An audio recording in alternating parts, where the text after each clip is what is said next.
భారత గగనతల రక్షణ వ్యవస్థ మరింత బలోపేతం దిశగా రక్షణ పరిశోధన అభివృద్ధి సంస్థ DRDO కీలక విజయాన్ని సాధించింది. దేశీయంగా అభివృద్ధి చేసిన తొలి అత్యాధునిక ఎయిర్ డిఫెన్స్ వ్యవస్థను విజయవంతంగా పరీక్షించింది. ఒడిశా తీరంలో జరిగిన ఈ పరీక్ష విజయవంతమైనట్లు ప్రకటించిన రక్షణ మంత్రి రాజ్నాథ్, శత్రువులు గగనతల దాడుల నుంచి రక్షణను మరింత పటిష్టం చేస్తోందని పేర్కొన్నారు.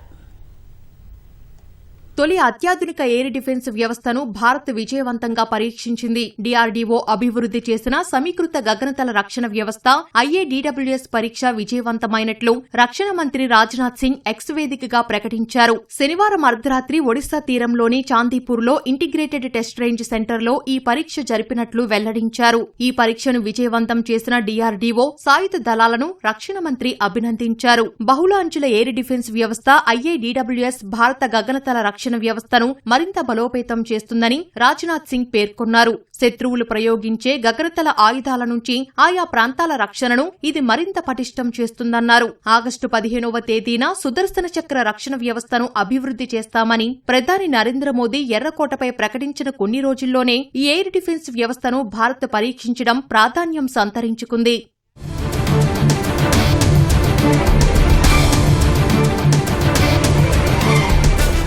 DRDO సాయుధ దళాలకు చెందిన సీనియర్ శాస్త్రవేత్తలు సంయుక్తంగా ఈ పరీక్షను పర్యవేక్షించినట్లు రక్షణ శాఖ వెల్లడించింది. ఇందులోని మిసైల్ వ్యవస్థలు, కమాండ్, నియంత్రణ విధానం, రాడార్ వ్యవస్థలతో సహా అన్ని విభాగాలు అత్యంత ఖచ్చితత్వంతో పనిచేశాయని పేర్కొంది. స్వదేశీ పరిజ్ఞానంతో అభివృద్ధి చేసిన IADWS లో quick reaction surface to air missile QRSAM, advanced very short range air defence system VSHO RADS missiles, high power laser ఆధారిత డైరెక్ట్ ఎనర్జీ వెపన్స్ DEW ఉన్నాయి.